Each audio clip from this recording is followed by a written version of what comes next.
प्यारे बच्चों, आप सभी लॉकडाउन के कारण अपने अपने घरों में हैं। ऐसे समय में हम लेकर आए हैं आपके लिए डिजी साथ कार्यक्रम। इसके माध्यम से आप प्रत्येक दिन सोमवार से शुक्रवार तक पूर्वाह्न 10 से 12 तथा अपराह्न 1 से 2 बजे तक अपने अपने कक्षाओं के अनुरूप कार्यक्रम देख सकेंगे। स्कूली शिक्षा एवं साक्षरता विभाग, झारखंड। नमस्ते दोस्तों, झारखंड सरकार के डीजी साथ प्रोग्राम में आपका स्वागत है। अब पढ़ाई नहीं रुकेगी। आइए देखते हैं कि हम आज क्या पढ़ेंगे। कक्षा 10वीं में हम मैथ्स और साइंस पढ़ेंगे। मैथ्स में बहुपद पाठ को आगे पढ़ना शुरू करेंगे और साइंस में जैव प्रकरण का पाठ 4 और उसके कुछ रोचक प्रश्न बनाएंगे। कक्षा 12वीं में मैथ्स और फिजिक्स पढ़ेंगे। मैथ्स में अवयूह पढ़ेंगे, उसका पार्ट 1, और फिजिक्स में विद्युत आवेश तथा क्षेत्र का पार्ट 8 देखेंगे और उसके कुछ रोचक प्रश्न करेंगे। तो आइए दोस्तों, पाठ की और एपिसोड की शुरुआत करते हैं। नमस्कार दोस्तों, आज की इस वीडियो में हम पढ़ेंगे बहुपद, जिसको इंग्लिश में पॉलिनोमियल्स कहते हैं। तो आज की वीडियो में हम बहुपद पार्ट 3 पढ़ेंगे। चलिए देखते हैं पार्ट 3 में हम क्या पढ़ेंगे। त्रिघात बहुपद के शून्यकों और गुणांकों में संबंध। तो चलिए जानते हैं त्रिघात बहुपद के बारे में। त्रिघात बहुपद का स्टैंडर्ड फॉर्म कुछ इस प्रकार होता है: ax का घन जमा bx का वर्ग जमा cx जमा d। ध्यान रहे, इसमें a का मान शून्य नहीं हो सकता है। तो चलिए जानते हैं त्रिघात बहुपद के शून्यकों के बारे में। त्रिघात बहुपद में अधिक से अधिक 3 शून्यक हो सकते हैं। तो चलिए मान लेते हैं कि इसके 3 शून्यक हैं: अल्फा, बीटा तथा गामा। अब देखते हैं त्रिघात बहुपद के शून्यकों और गुणांकों में संबंध। तो ये है हमारा त्रिघात बहुपद: ax का घन प्लस bx का वर्ग प्लस cx प्लस d। तो चलिए देखते हैं इस त्रिघात बहुपद के गुणांकों और शून्यकों के बीच में संबंध। अल्फा, बीटा तथा गामा अगर इस त्रिघात बहुपद के शून्यक है, तब alpha plus beta plus gamma बराबर होगा -b/a के, जहां पर b जो है वो x वर्ग का गुणांक है तथा a x घन का गुणांक है। इसी प्रकार alpha into beta plus beta into gamma plus alpha into gamma बराबर होगा c/a के, जहां पर c x का गुणांक है तथा a x घन का गुणांक है। इसी प्रकार alpha into beta into gamma बराबर होगा -d/a, जहां पर d अचर पद है तथा a x घन का गुणांक है। चलिए उदाहरण देखते हैं। जांच कीजिए कि त्रिघात बहुपद px बराबर में 3x का घन माइनस 5x का वर्ग माइनस 11x माइनस 3 के शून्यक 3 -1 और -1/3 है। इसके पश्चात शून्यकों तथा गुणांकों के बीच के संबंध की सत्यता की जांच कीजिए। तो चलिए हल देखते हैं। दिए हुए बहुपद की ax घन प्लस bx वर्ग प्लस cx प्लस d से तुलना करने पर हमें a बराबर 3, b बराबर -5, c बराबर -11 तथा d बराबर -3 प्राप्त होता है।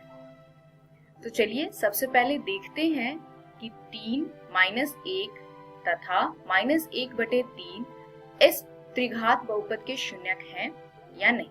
तो चलिए सबसे पहले 3 का चेक करते हैं। इसके लिए हम p3 का मान ज्ञात करेंगे और x की जगह पर 3 को प्रतिस्थापित करेंगे। इस प्रकार हमें प्राप्त होगा 3 गुने में 3 का घन माइनस 5 गुने में 3 का वर्ग माइनस 11 गुने में 3 माइनस का 3, जो आएगा 81 माइनस 45 माइनस 33 माइनस 3। इसको आगे हल करने पर हमें शून्य प्राप्त होता है, यानी 3 इस त्रिघात बहुपद का शून्यक है। चलिए अगला चेक करते हैं, -1। अब हम x को -1 से प्रतिस्थापित करेंगे। इस प्रकार हमें प्राप्त होता है 3 गुने में -1 का घन माइनस 5 गुने में -1 का वर्ग माइनस 11 गुने में -1 माइनस का 3। आगे इसको हल करने पर प्राप्त होगा -3 -5 प्लस 11 -3। इसको हल करने पर फिर से हमें शून्य प्राप्त होता है, यानी -1 भी इस त्रिघात बहुपद का शून्यक है। चलिए तीसरा चेक करते हैं, -1/3। अब हम x की जगह पर -1/3 प्रतिस्थापित करेंगे। इस प्रकार हमें प्राप्त होता है 3 गुने में -1/3 का घन माइनस 5 गुने में -1/3 का वर्ग माइनस 11 गुने में -1/3 माइनस का 3। इसको हल करने पर प्राप्त होगा -1/9 माइनस 5/9 प्लस 11/3 माइनस का 3। इसको आगे हल करेंगे तो फिर से हमें शून्य प्राप्त होगा। अतः 3x का घन माइनस 5x का वर्ग माइनस 11x माइनस 3 के शून्यक 3 -1 और -1/3 है। इसलिए हम मान लेते हैं अल्फा बराबर 3 है, बीटा बराबर -1 है तथा गामा बराबर -1/3 है। अब alpha plus beta plus gamma बराबर होगा 3 प्लस -1 प्लस -1/3, यानी कि 2 -1/3, जिसको हल करेंगे तो हमें 5/3 प्राप्त होगा। तो शून्यकों और गुणांकों के संबंध के हिसाब से ये बराबर होना चाहिए -b/a के। चलिए चेक करते हैं क्या ये -b/a के बराबर है या नहीं। a का मान है 3, b का मान है -5, c का मान है -11 तथा d का मान है -3, और ये 5/3 बराबर होना चाहिए -b/a के। तो यहाँ पर b का मान है -5 तथा a का मान है 3। अब हम b और a को प्रतिस्थापित करेंगे -5 और 3 से, तो हमें प्राप्त होगा माइनस का -5/3 यानी कि 5/3। तो आप देख सकते हैं alpha plus beta plus gamma का मान 5/3 है तथा -b/a का मान भी 5/3 है, यानी यहाँ पर alpha plus beta plus gamma का मान -b/a के बराबर है। चलिए अगला चेक करते हैं, alpha beta plus beta gamma plus alpha gamma. तो चलिए इसमें अल्फा बीटा तथा गामा का मान रखते हैं। 3 गुने में -1 प्लस -1 गुने में -1/3 प्लस 3 गुने में -1/3, जिसका मान आएगा -3 प्लस 1/3 माइनस का 1, यानी -11/3। ये किसके बराबर होना चाहिए? c/a के। तो चलिए चेक करते हैं क्या ये c/a के बराबर है या नहीं। तो -11/3 बराबर होना चाहिए c/a के। c का मान है -11 तथा a का मान है 3, यानी c/a का मान हो गया -11/3।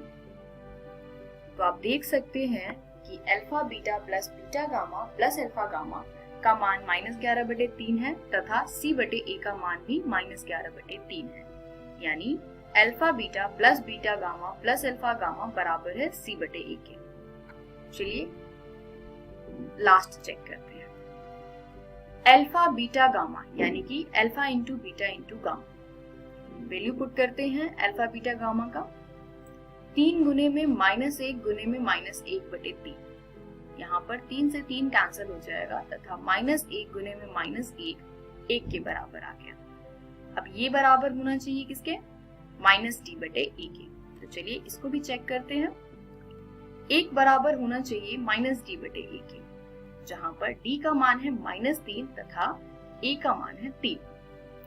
अब माइनस का -3/3 को हल करेंगे तो ये बराबर आएगा 1 के। तो आप फिर से देख सकते हैं कि अल्फा बीटा गामा का मान 1 है तथा -d/a का मान भी 1 है, यानी कि अल्फा बीटा गामा बराबर है -d/a के। तो इस प्रकार ये प्रश्न समाप्त होता है। इस वीडियो में हमने सीखा कि एक त्रिघात बहुपद में alpha plus beta plus gamma का मान -b/a होता है, alpha beta plus beta gamma plus alpha gamma का मान c/a होता है तथा अल्फा बीटा गामा का मान -d/a होता है। अगली वीडियो में हम इसी को कंटिन्यू करेंगे, यानी बहुपद के शून्यकों और गुणांकों के बीच में संबंध के बारे में। धन्यवाद।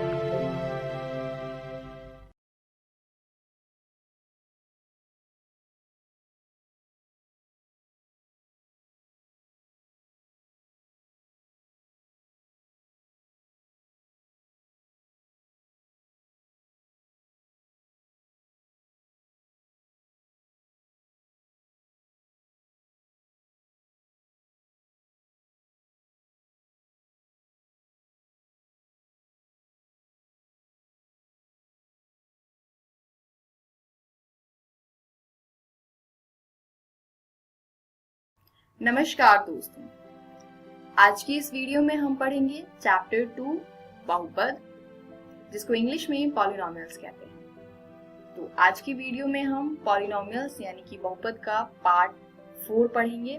चलिए देखते हैं पार्ट 4 में हम क्या पढ़ेंगे।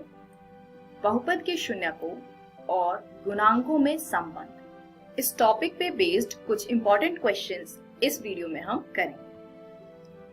चलिए पहले पढ़ते हैं द्विघात बहुपद के बारे में। इसके बारे में हमने पिछली वीडियोस में पढ़ा है, एक बार रिकॉल करते हैं। अगर हमें द्विघात बहुपद के दोनों शून्यक यानी अल्फा तथा बीटा दिया है तो हम द्विघात बहुपद कैसे निकालेंगे? तो उसका सूत्र यानी कि फॉर्मूला होता है x वर्ग minus alpha plus beta x plus alpha beta. आपने कुछ किताबों में सूत्र कुछ इस प्रकार भी देखा होगा, x वर्ग minus sx plus p। Actually s बराबर होता है अल्फा प्लस बीटा तथा p बराबर होता है अल्फा इंटू बीटा, यानी दोनों ही फॉर्मूला सेम है। बस हमने पहले वाले फॉर्मूले में अल्फा प्लस बीटा की जगह पर s लिखा है तथा अल्फा इंटू बीटा की जगह पर p लिखा है। तो आप दोनों में से किसी भी सूत्र का प्रयोग कर सकते हैं। चलिए एक उदाहरण देखते हैं जिससे हमें इस सूत्र को किस प्रकार प्रयोग करना है वो अच्छे से समझें। एक द्विघात बहुपद ज्ञात कीजिए जिसके शून्यक क्रमशः -4 और 4 है। तो हल देखते हैं इसका। हमें दिया है अल्फा बराबर -4 तथा बीटा बराबर 4। शून्यकों का योग यानी अल्फा प्लस बीटा बराबर होगा -4 प्लस 4, जो कि 0 के बराबर है। इसी प्रकार शून्यकों का गुणनफल ये बराबर होगा अल्फा इंटू बीटा, जो कि बराबर है -4 गुने में 4, जो बराबर आएगा -16 के।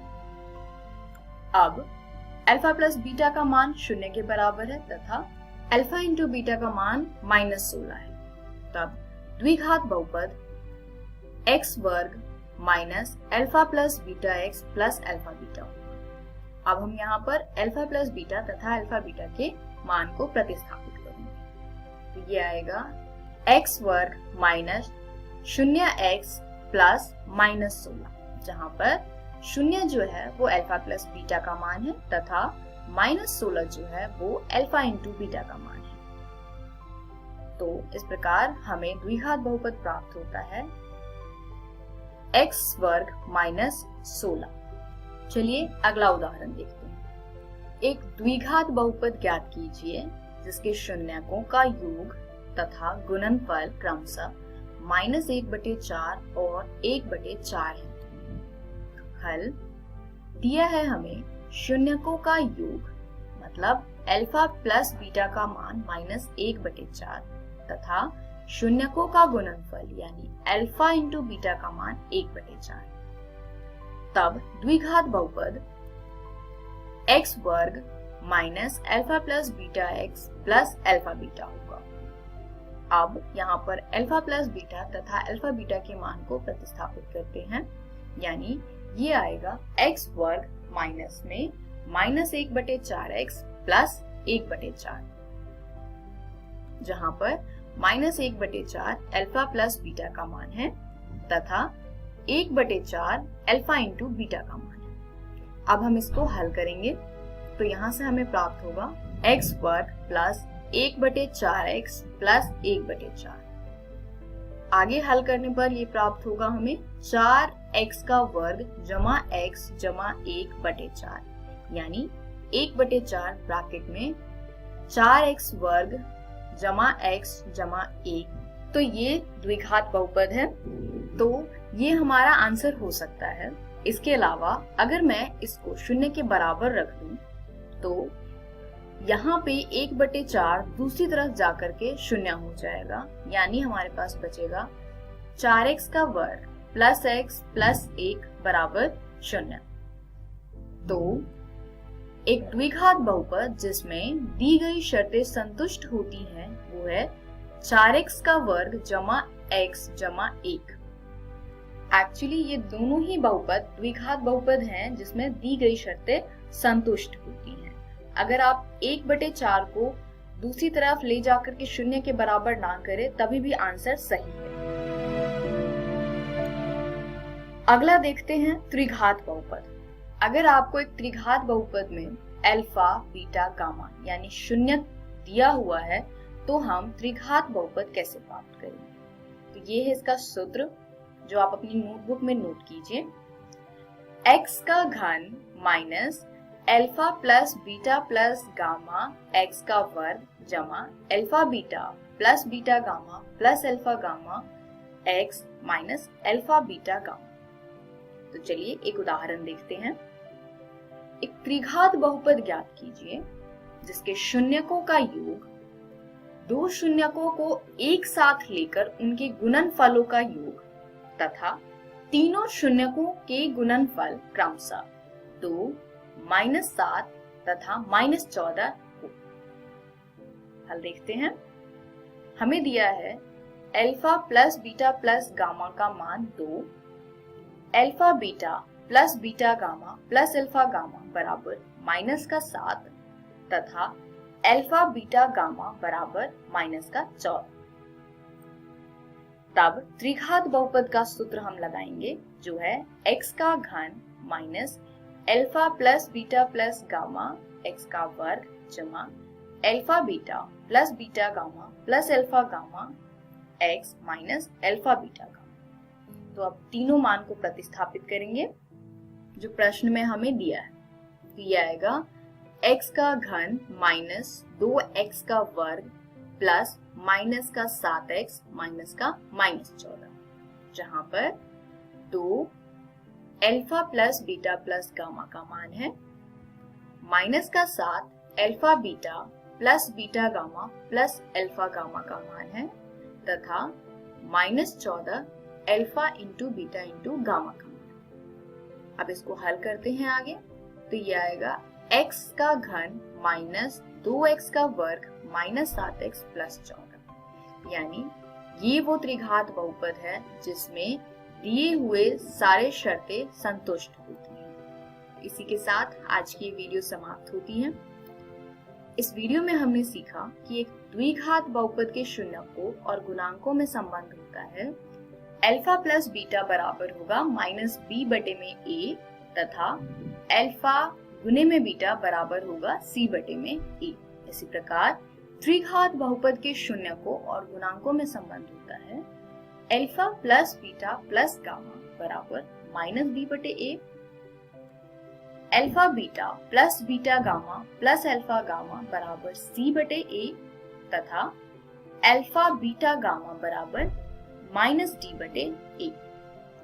अगली वीडियो में हम पढ़ेंगे बहुपदों के लिए विभाजन एल्गोरिथम।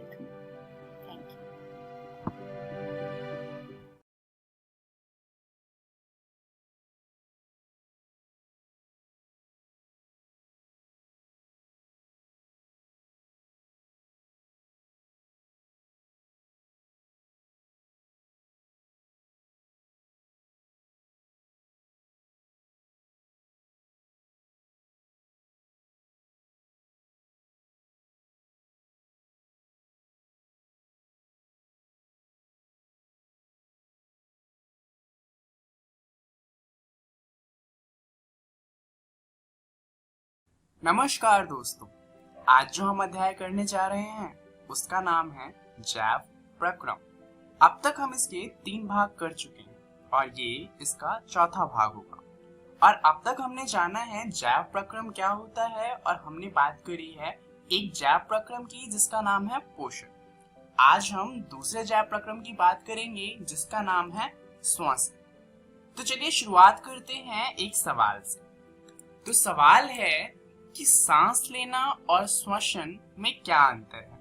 अब इसका जवाब आपको पहले भाग में भी बताया गया था, परंतु ये सवाल फिर से इसलिए डाला गया है ताकि हम याद कर सकें कि ये दोनों अलग हैं।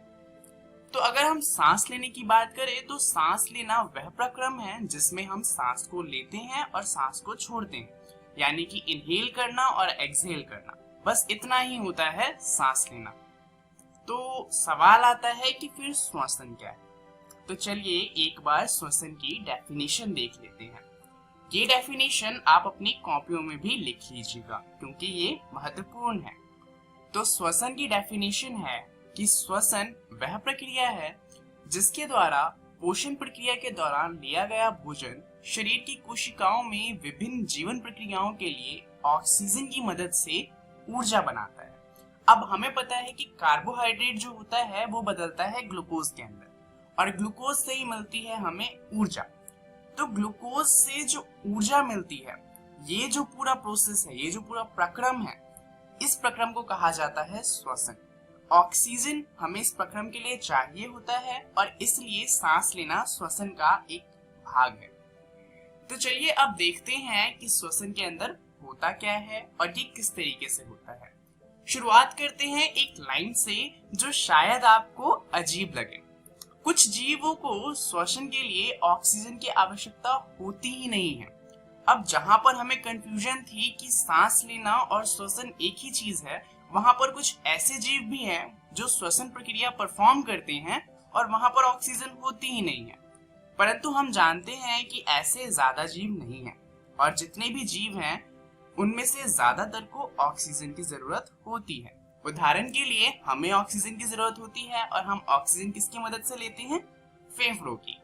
वहीं अगर हम पौधों की बात करें तो पौधों के पास फेफड़े तो होते नहीं, परंतु उनकी पत्तियों में और उनके तनों में रंध्र होते हैं जिसकी मदद से वो ऑक्सीजन या कार्बन डाइऑक्साइड को लेते हैं। तो चलिए अब यहाँ से एक बात समझ में आती है कि श्वसन 2 तरीके से होता है। एक तो होगा जब ऑक्सीजन होगा और तब होगा जब ऑक्सीजन नहीं होगा। तो इससे हमें पता चला कि श्वसन 2 तरीके के होते हैं। पहला होता है वायवीय श्वसन। अब नाम से ही पता चल रहा है कि इसमें वायु होगी, यानी कि इसके अंदर ऑक्सीजन की उपस्थिति होगी।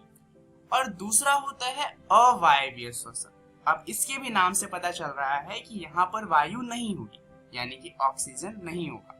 तो दूसरा वाला जो है उसके अंदर ऑक्सीजन की अनुपस्थिति होगी। श्वसन के इन दोनों तरीकों में एक बात समान है और वो बात ये है कि इन दोनों में ही सबसे पहला चरण होता है पायरुवेट बनाने का। पायरुवेट एक्चुअली ग्लूकोज से बनता है जो कि एक 6 कार्बन वाला मॉलिक्यूल है, यानी कि ये जो 6 कार्बन वाला अणु है इसको सबसे पहले तोड़ा जाता है 3 कार्बन वाले अणु में, जिसे कहा जाता है पायरुवेट।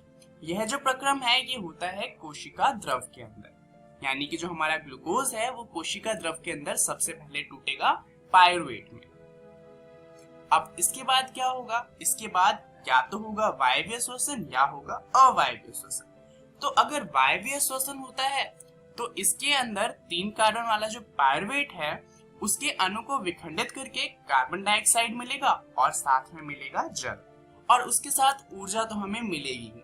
तो ये कुछ इस तरीके से होगा। पायरुवेट में ऑक्सीजन आएगा जो कि हम श्वसन में सांस लेने से लेते हैं, और ये होगा माइटोकॉन्ड्रिया के अंदर जहां पर कार्बन डाइऑक्साइड गैस निकलेगी जो हम श्वसन से वापस बाहर छोड़ देते हैं। जल मिलेगा जिसका हम कई तरीकों से यूज करते हैं और साथ में मिलेगी ऊर्जा, जिसके लिए ये पूरा प्रक्रम किया गया था।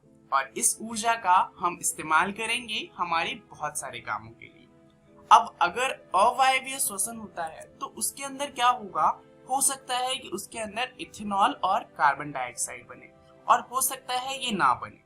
हम अभी जानेंगे कि क्या होगा अगर इथेनॉल और कार्बन डाइऑक्साइड नहीं बनता। और ऐसा क्यों होता है। पर अगर अवायवीय श्वसन है तो उसमें ज्यादातर इथेनॉल और कार्बन डाइऑक्साइड ही बनता है, और यहाँ पर ये होता है कोशिका द्रव के अंदर। यहाँ पर हमें मिलेगा कार्बन डाइऑक्साइड गैस और इथेनॉल जो कि एक अल्कोहल है, और साथ में मिलेगी ऊर्जा। परंतु ये वाली जो ऊर्जा होती है ये वायवीय श्वसन में जितनी ऊर्जा मिलती है उससे काफी कम होती है। ये इसके उदाहरण हम ले सकते हैं कि ये यीस्ट सेल के अंदर होते हैं। अब कई बार क्या होता है कि हमारे पैरों में दर्द होता है जब हम बहुत ज्यादा एक्सरसाइज करते हैं या बहुत ज्यादा भागते हैं। अब इसका कारण ये है कि हमारे पैरों में बनती है लैक्टिक एसिड, और ये जो लैक्टिक अम्ल है इसका बनने का कारण होता है ऑक्सीजन की कमी। अब ऑक्सीजन की कमी क्यों होगी? अब मान लीजिए आप बहुत देर से भाग रहे हैं तो उसके लिए फिर आपको ऊर्जा चाहिए होगी, और जब आपको बहुत ज्यादा ऊर्जा चाहिए होगी तो हमारा शरीर बहुत ज्यादा ऊर्जा बनाएगा। अब ज्यादा ऊर्जा बनाने से क्या होगा, हमारे शरीर के पास जितनी भी ऑक्सीजन है वो सारी इस्तेमाल हो जाएगी और हमें और ज्यादा ऑक्सीजन चाहिए होगी। परंतु कई बार क्या होता है कि हमें जितनी ऑक्सीजन चाहिए होती है हम उतनी ले नहीं पाते, और उस टाइम पे क्या होता है कि हमारे पास जो पायरुवेट होता है उसको टूटने के लिए ज्यादा ऑक्सीजन नहीं मिल पाती, और इसलिए वो लैक्टिक अम्ल बनाता है और बनाता है ऊर्जा। ये ऊर्जा कम होती है जितनी हमें ऑक्सीजन होती तो मिलती उससे, और जो लैक्टिक अम्ल बनता है उसकी वजह से हमारे पैरों में दर्द होता है। तो ये भी एक तरह से उदाहरण है अवायवीय श्वसन का, क्योंकि यहाँ पर भी ऑक्सीजन नहीं है। तो यहाँ पर जो ये बनता है हमारी मांसपेशी की कोशिकाओं में, क्योंकि हम भागते हैं तो हमारी मांसपेशियों का ही इस्तेमाल हो रहा होता है। अब श्वसन के दौरान जो हमारी ऊर्जा बनी उसका इस्तेमाल क्या होता है? क्या हम सारी की सारी ऊर्जा उसी समय इस्तेमाल कर लेते हैं? दरअसल ऐसा नहीं होता। हम जो ये ऊर्जा बनाते हैं इसे हम इकट्ठा करते हैं ताकि जब हमें जरूरत पड़े तब हम उसका इस्तेमाल कर सकें। तो जो श्वसन के दौरान ये जो ऊर्जा बनी उसका उपयोग तुरंत एटीपी यानी कि एडिनोसाइन ट्राइफॉस्फेट नामक अणु को संश्लेषित करने के लिए किया जाता है। अब ये जो एटीपी होता है ये मान लीजिए पैसों की तरह होता है। जैसे मान लीजिए आपके पास बहुत सारे पैसे होते हैं तो आप क्या करते हैं, आपको जो चीजें चाहिए होती है आप उससे जाके खरीदते हैं। इसी तरीके से हमारे शरीर में ऊर्जा होती है पैसों की तरह, और हमारे शरीर को जहां जहां ऊर्जा इस्तेमाल करनी होती है वहां वहां उन्हें इस्तेमाल करता है। अब मान लीजिए आपके पास कम पैसे हैं तो आप क्या करेंगे, आप फालतू की चीजें कम खरीदेंगे और जितनी काम की चीजें होंगी सिर्फ उन्हीं पे पैसा खर्च करेंगे। तो हमारा शरीर भी कुछ ऐसा ही करता है। जब हमारे पास ऊर्जा की कमी होती है तो वो ज्यादा फालतू की जो क्रियाएं होती हैं उनमें अपनी ऊर्जा को व्यर्थ नहीं करता और सिर्फ काम की चीजों के लिए ऊर्जा का इस्तेमाल करता है। ये तो हुई मनुष्य की बात। चलिए अब जानते हैं पौधों में ये प्रक्रिया किस तरीके से होती है। पौधे रंध्र के माध्यम से गैसों का आदान प्रदान करते हैं। अब ये कैसे होता है ये बात तो आप जानते ही हैं। रात के समय CO2 उन्मूलन प्रमुख गतिविधि होती है, क्योंकि रात के समय प्रकाश संश्लेषण होता नहीं है तो पौधों को कार्बन डाइऑक्साइड गैस की कोई खास जरूरत होती नहीं और उन्हें सिर्फ ऑक्सीजन चाहिए होती है, और इसलिए जो कार्बन डाइऑक्साइड होती है वो रात के समय पेड़ वातावरण में छोड़ देते हैं, और इसीलिए कहा जाता है रात के समय पेड़ों के पास नहीं रहना चाहिए।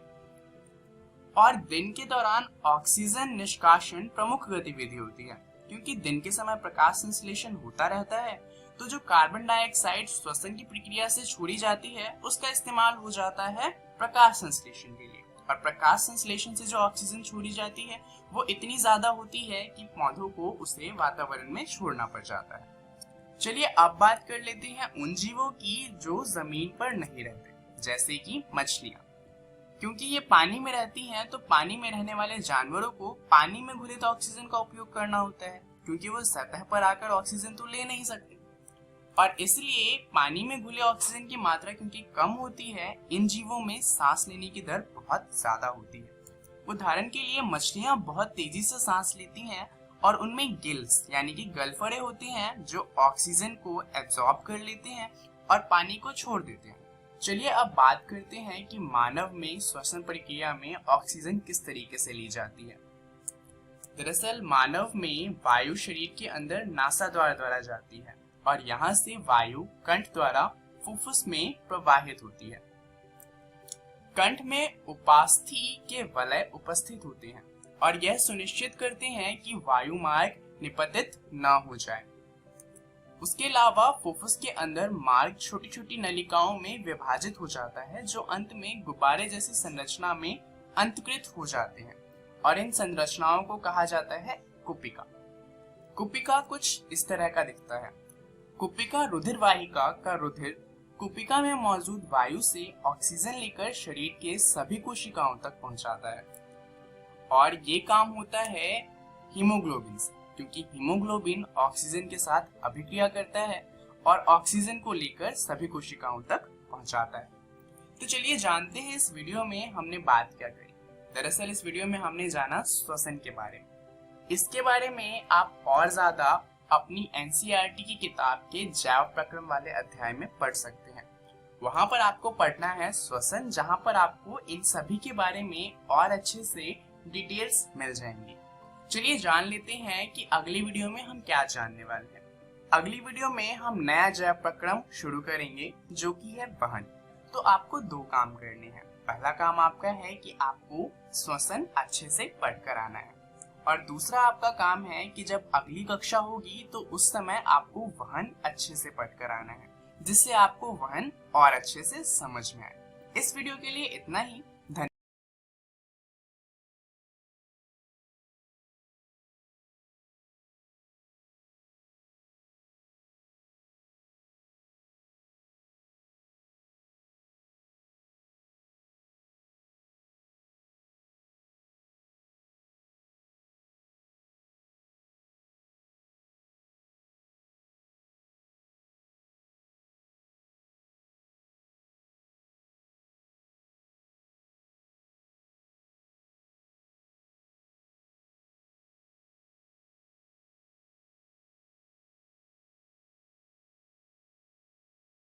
नमस्कार दोस्तों, आज हम कक्षा 12वीं की गणित का अध्याय 3 पढ़ने वाले हैं, जिसका नाम है आव्यूह।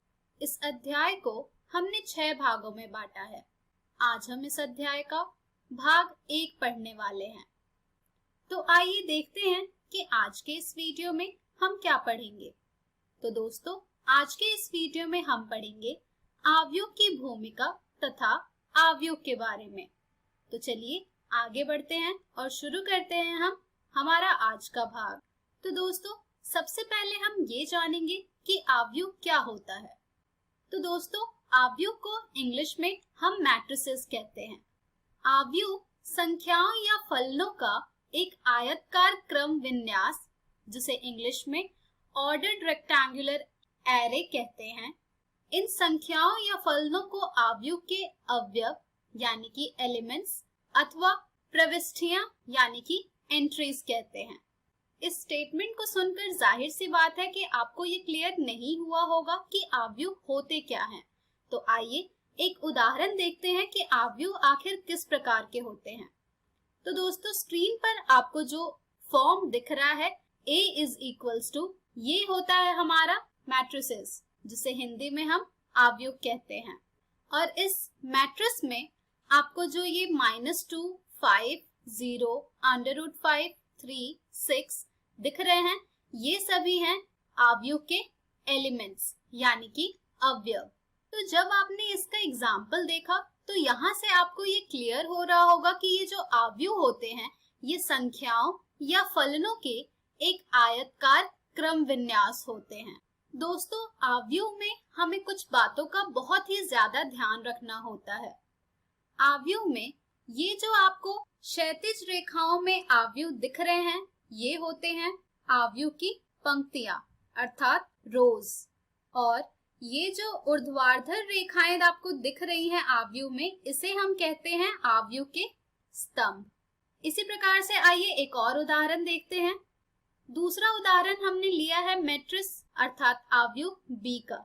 इसमें जो आपको क्षैतिज रेखाओं में आव्यूह के अवयव दिख रहे हैं, ये हैं हमारे आव्यूह के पंक्तियां, और जो ऊर्ध्वाधर में दिख रहे हैं आपको आव्यूह के अवयव, ये हैं आव्यूह के स्तंभ। आशा करती हूँ कि इससे आपको आव्यूह के पंक्ति और स्तंभ पहचानना आ गया होगा।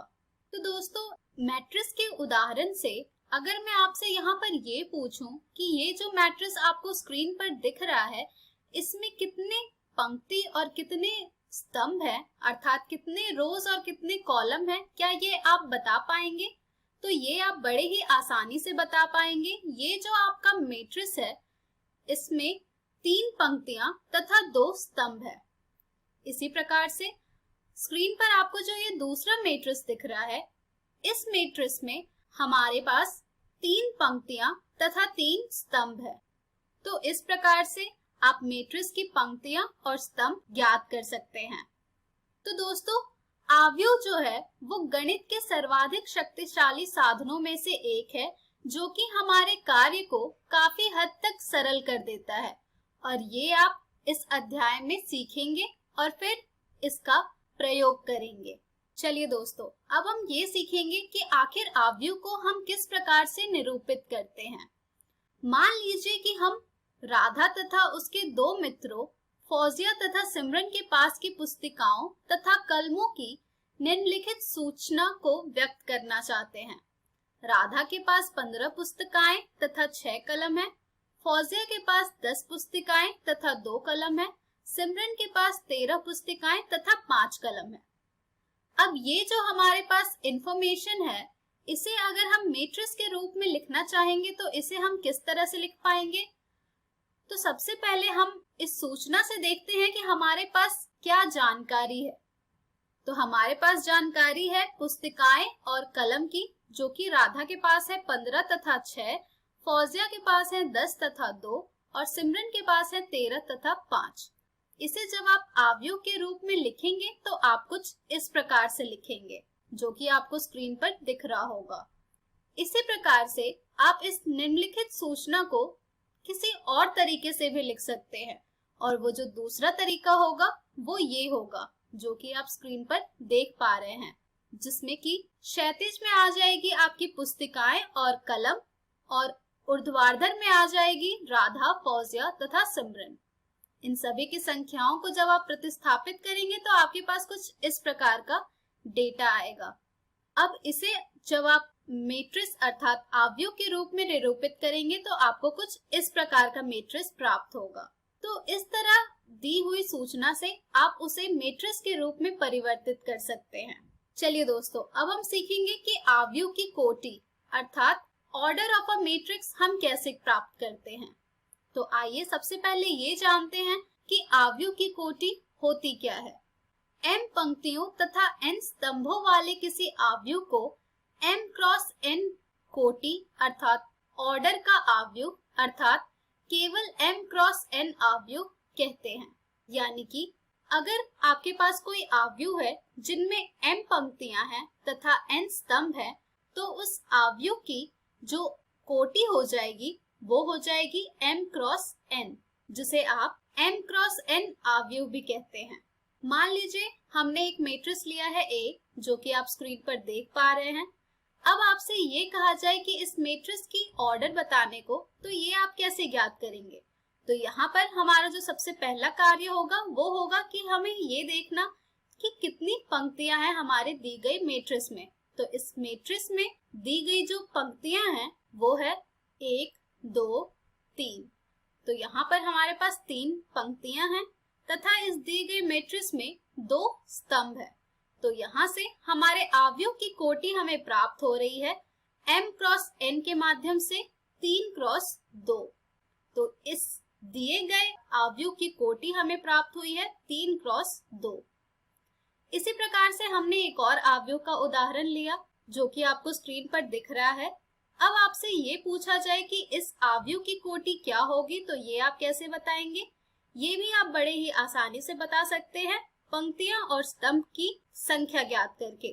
तो यहाँ पर अगर आप देखें तो आपके पास कुल 3 पंक्तियां हैं तथा 3 स्तंभ है।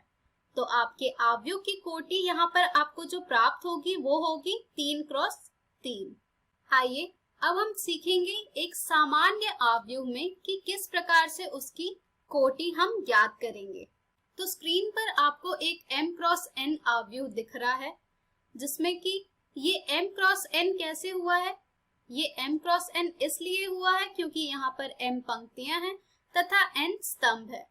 तो यहाँ पर हमारे जो मैट्रिक्स की ऑर्डर हम ज्ञात करेंगे वो हो जाएगा matrix Aij m cross n, जहाँ पर हमारा जो i होगा वो 1 से बड़ा तथा बराबर होगा i के, और हमारा जो i होगा वो m से छोटा तथा बराबर होगा।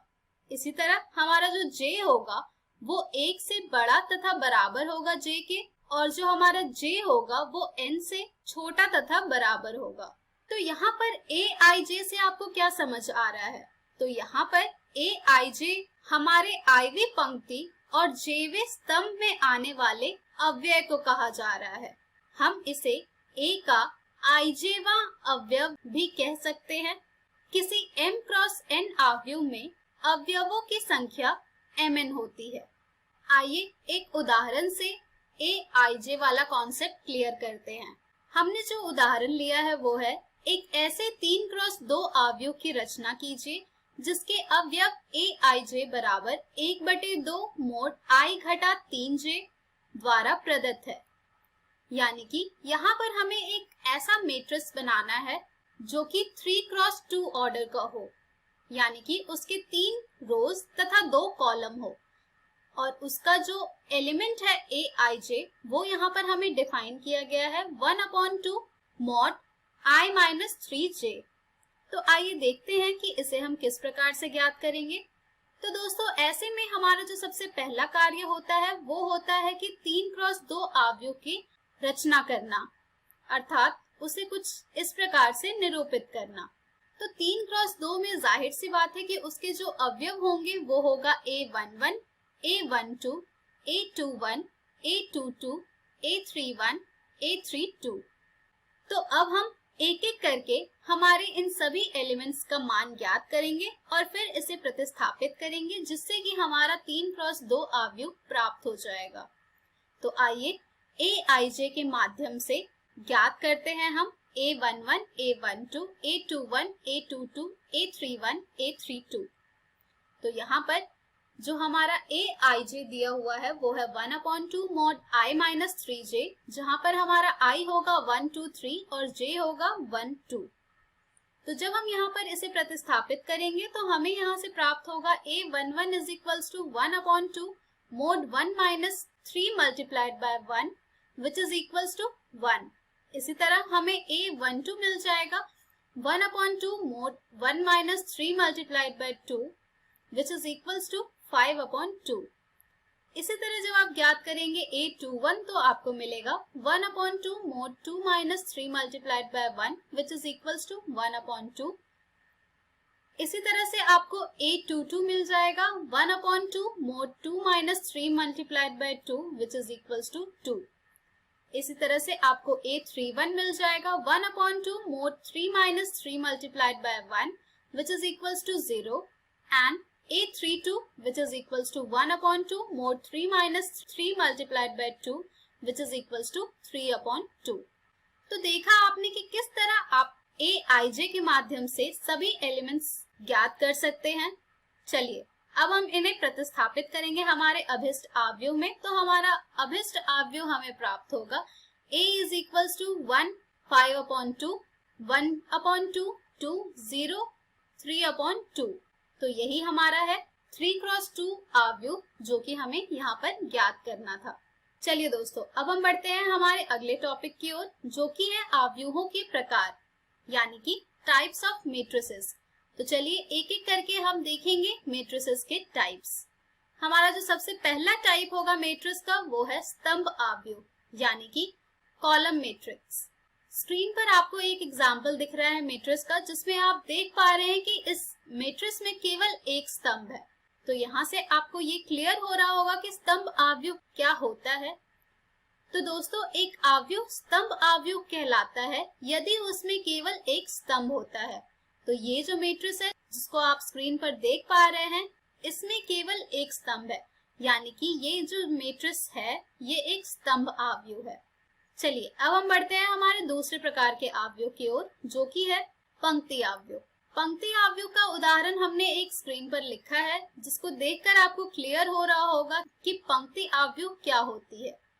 तो दोस्तों, एक अवयव पंक्ति अवयव कहलाता है यदि उसमें केवल एक पंक्ति होती है। तो जाहिर सी बात है, देखिए कि ये जो मैट्रिक्स है इसमें केवल एक पंक्ति है, तो ये हमारा हो गया पंक्ति अवयव। हमारा अगला मैट्रिक्स है वर्ग अवयव। स्क्रीन पर आपको हमने एक एग्जाम्पल दिया है मैट्रिक्स बी का। अगर आप इसे देखेंगे तो यहाँ से आपको इसका तात्पर्य समझ आएगा कि एक अवयव जिनमें पंक्तियों की संख्या स्तंभों की संख्या के समान होती है एक वर्ग अवयव कहलाता है। यानी कि वैसे अवयव जिनमें पंक्ति की संख्या जो होगी वो स्तंभ की संख्या के बराबर होगी, वो होगा हमारा एक वर्ग अवयव। इस एग्जाम्पल में देखिए हमारे पास 3 पंक्तियां हैं और 3 स्तंभ है, यानी कि ये जो अवयव है ये एक वर्ग अवयव है। इसी प्रकार से हमारा जो अगला अवयव है वो है विकर्ण अवयव। स्क्रीन पर आपको हमने एक उदाहरण दिखाया है विकर्ण अवयव का, जिससे कि ये स्पष्ट हो रहा है कि एक वर्ग अवयव B = Bij m × n विकर्ण अवयव कहलाता है यदि विकर्ण के अतिरिक्त इसके अन्य सभी अवयव शून्य होते हैं। यानी कि वैसे स्क्वायर मैट्रिक्स जिनमें उसका डायगोनल के अलावा सभी जो एलिमेंट्स होते हैं वो 0 होते हैं, वैसे मैट्रिक्स को हम लोग कहते हैं विकर्ण अवयव। इसी के साथ हमारा अगला जो टाइप है वो है अदिश अवयव, जिसे हम इंग्लिश में कहते हैं स्केलर मैट्रिक्स। स्क्रीन पर आपको एक स्केलर मैट्रिक्स का एग्जाम्पल हमने दिखाया है, जिससे कि ये आपको पता लग रहा होगा कि एक विकर्ण अवयव अदिश अवयव कहलाता है यदि इसके विकर्ण के अवयव समान होते हैं। यानी कि जो डायगोनल मैट्रिक्स होता है वो स्केलर मैट्रिक्स तब कहलाता है जब उसके डायगोनल्स के जो भी एलिमेंट्स हैं वो सभी इक्वल हो। इसी प्रकार से हमारा जो अगला मैट्रिक्स का टाइप है वो है तत्समक अवयव, जिसका कि एग्जाम्पल आपको स्क्रीन पर दिखाया जा रहा है। एक स्क्वायर मैट्रिक्स जिसके विकर्ण के सभी अवयव 1 होते हैं तथा शेष अन्य सभी अवयव 0 होते हैं, तत्समक अवयव कहलाता है। यानी कि आइडेंटिटी मैट्रिक्स वो स्क्वायर मैट्रिक्स होता है जिसके डायगोनल के सभी एलिमेंट्स 1 होते हैं और बाकी सभी एलिमेंट्स 0 होते हैं। तो ऐसे मैट्रिक्स को हम लोग कहते हैं आइडेंटिटी मैट्रिक्स, यानी कि तत्समक अवयव। इसके बाद हमारा जो अवयव है वो है शून्य अवयव, जिसका कि एग्जाम्पल आपको हमने स्क्रीन पर दिखाया है, जिससे कि आपको स्पष्ट हो रहा होगा कि एक अवयव शून्य अवयव अथवा रिक्त अवयव कहलाता है यदि इसके सभी अवयव 0 होते हैं। यानी कि शून्य अवयव वो अवयव होता है जिसके सभी एलिमेंट्स अर्थात अवयव 0 होते हैं, जैसा कि आप यहाँ पर देख पा रहे हैं। तो दोस्तों, ये हैं कुछ अवयवों के प्रकार जो कि अभी आपने सीखा। चलिए अब हम बढ़ते हैं हमारे अगले टॉपिक की ओर, जो कि है अवयवों की समानता, यानी कि इक्वालिटी ऑफ मैट्रिसेस। दो अवयव A = Aij तथा B = Bij समान कहलाते हैं यदि वे समान कोटियों के होते हो तथा A के प्रत्येक अवयव B के संगत अवयव के समान हो, अर्थात A तथा B के सभी मानों के लिए Aij बराबर होगा Bij के 2। जैसा कि आपको यह स्टेटमेंट से समझ आ रहा होगा कि दो अवयव तब समान कहलाते हैं जब उनकी जो ऑर्डर होगी वो एक समान होगी और साथ ही जो दो हमारे अवयव हैं उन सभी के प्रत्येक अवयव समान होंगे। जैसे कि स्क्रीन पर आपको दो मैट्रिक्स का एग्जाम्पल हमने दिखाया है, जिसमें आप देख पा रहे होंगे कि इन दोनों मैट्रिक्स का जो ऑर्डर है अर्थात कोटियां हैं वो समान है तथा इन दोनों मैट्रिक्स के जो एलिमेंट्स हैं वो एक बराबर हैं। तो इससे ये स्पष्ट हो रहा है कि ये जो दोनों मैट्रिक्स हैं ये समान मैट्रिक्स हैं, अर्थात इन दोनों मैट्रिसेस में समानता है। तो दोस्तों, इस पर आधारित आपको बहुत से प्रश्न आपको आपकी एनसीईआरटी पुस्तक में मिल जाएंगे, जिन्हें आप जरूर हल करें। और इसी के साथ अवयव का पहला भाग हमारा समाप्त होता है। तो आप इन सभी पर आधारित जो टॉपिक्स हमने इस वीडियो में कवर किया है, इससे रिलेटेड क्वेश्चंस जरूर सॉल्व कीजिएगा। तो दोस्तों, आज के इस वीडियो में हमने सीखा आव्यूह की भूमिका तथा आव्यूह के बारे में। हम हमारे अगली वीडियो में जानेंगे आव्यूहों पर संक्रियाएं। धन्यवाद।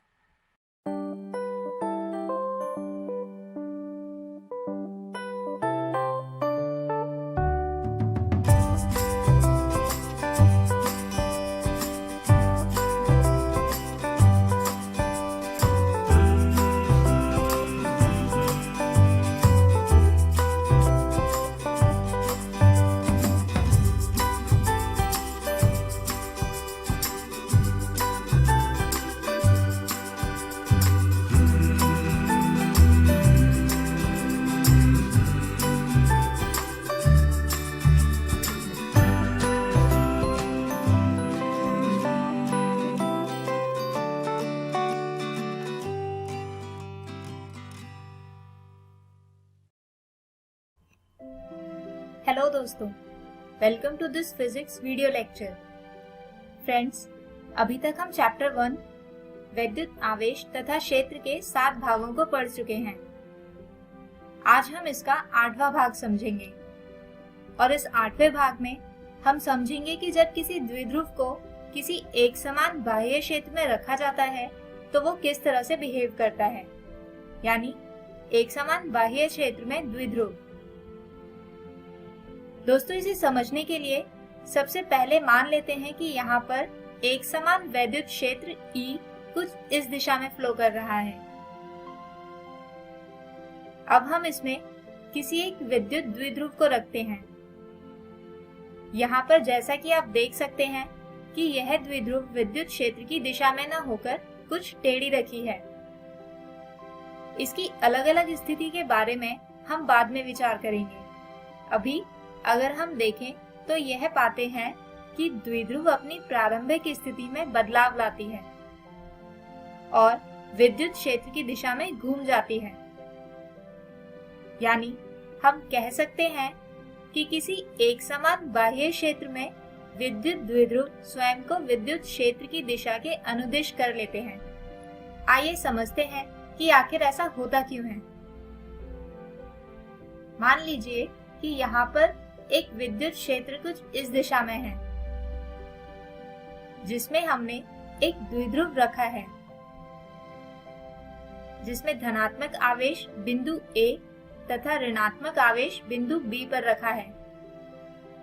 दोस्तों, यहाँ पर हमने केवल विद्युत क्षेत्र की दिशा को दर्शाने के लिए एक ही एरो बनाया है। अब जैसे कि हम जानते हैं कि धनात्मक आवेश विद्युत क्षेत्र की दिशा में जाना चाहेंगे, क्योंकि विद्युत क्षेत्र एक धनात्मक आवेश से ही उत्सर्जित होता है और दो समान आवेश एक दूसरे को प्रतिकर्षित यानी रिपेल करते हैं।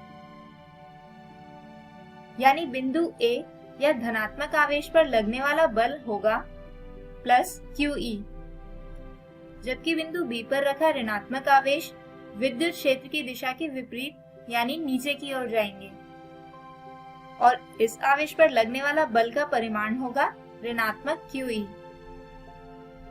अब दोस्तों, जैसा कि हम जानते हैं कि किसी निकाय पर समान परिमाण किंतु विपरीत दिशा में लगने वाले बल युग्म निकाय में बल आघूर्ण उत्पन्न करते हैं। यानी यहाँ पर भी इस द्विध्रुव में उत्पन्न होता है बल आघूर्ण, जिसकी वजह से ये द्विध्रुव अपने मध्य बिंदु के सापेक्ष घूम जाता है।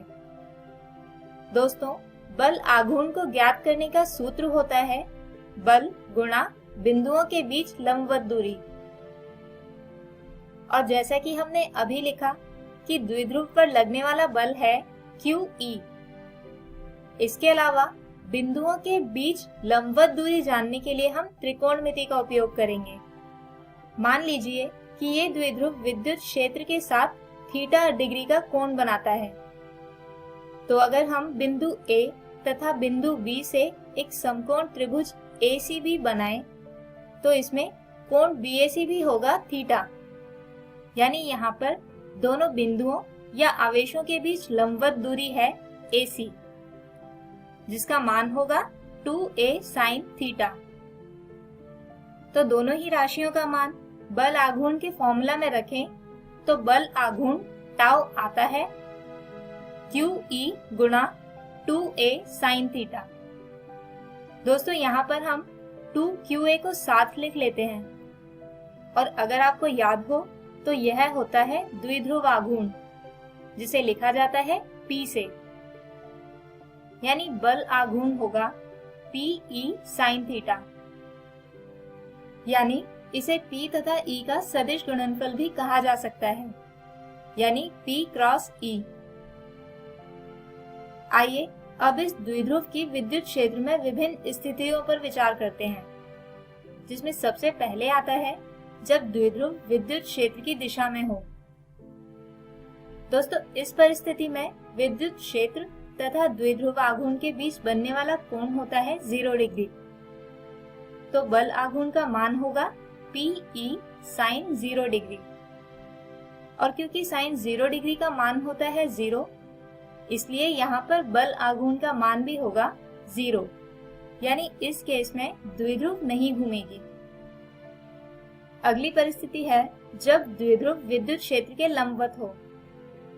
दोस्तों इस परिस्थिति में विद्युत क्षेत्र तथा द्विध्रुव आघूर्ण के बीच बनने वाला कोण होता है 90 डिग्री। तो बल आघूर्ण का मान होगा PE sin 90 डिग्री, और क्योंकि sin 90 डिग्री का मान होता है 1, इसलिए यहाँ पर बल आघूर्ण का मान हो जाएगा P गुणा E। आइए अब आज के वीडियो में समझाए गए विषय पर आधारित एक उदाहरण समझते हैं। प्रश्न है, समान आवेश 2 कूलम और ऋणात्मक 2 कूलम को 2 सेंटीमीटर की दूरी से अलग करने वाले विद्युत द्विध्रुव को 30 डिग्री के कोण पर 0.225 न्यूटन प्रति कूलम के विद्युत क्षेत्र में रखा गया है। द्विध्रुव में उत्पादित बल आघूर्ण की गणना करें। दोस्तों जैसा कि हमें प्रश्न में दिया गया है कि यहाँ पर ये द्विध्रुव विद्युत क्षेत्र से थीटा यानी 30 डिग्री का कोण बनाती है, तो यहाँ पर हम हमें दी हुई राशियां लिख लेते हैं, जो हैं Q बराबर 2 कूलम, इसके अलावा 2A बराबर है 2 सेंटीमीटर, या फिर इसे लिख सकते हैं 0.02 मीटर।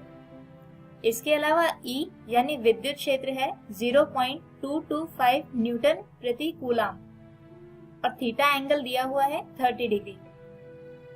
अब जैसे कि हम जानते हैं कि बल आघूर्ण होता है P क्रॉस E या 2QA E sin थीटा। तो दोस्तों यहाँ हम सभी राशियों का मान इस समीकरण में रख देते हैं तथा इन्हें हल करने पर आता है बल आघूर्ण का मान, जो होगा 0.0045 न्यूटन मीटर। तो दोस्तों हमारे आज के इस वीडियो में हमने समझा कि किसी एक समान बाह्य क्षेत्र में रखा कोई विद्युत द्विध्रुव किस प्रकार बल आघूर्ण उत्पन्न करता है। हमारे अगले वीडियो में हम शुरू करेंगे अपना अगला अध्याय, स्थिर वैद्युत विभव तथा धारिता। तब तक के लिए take care and good bye.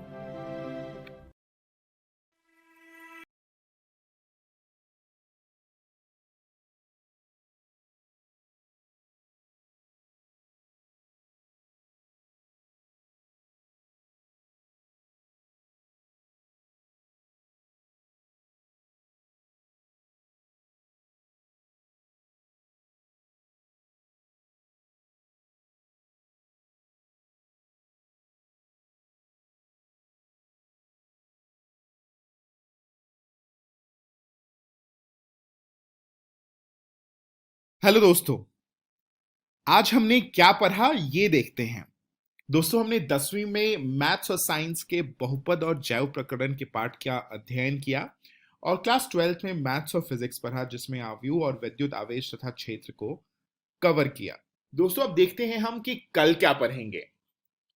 कल हम कक्षा 10 में सोशल साइंस और इंग्लिश पढ़ेंगे, उसमें सत्ता की साझेदारी और 2 स्टोरीज अबाउट फ्लाइंग पाठ की शुरुआत करेंगे। वहीं क्लास 12th में केमिस्ट्री और बायोलॉजी पढ़ेंगे। केमिस्ट्री में विलयन का पाठ 3 शुरू करेंगे और बायोलॉजी में पुष्पी पादपों में लैंगिक प्रजनन पाठ को देखेंगे।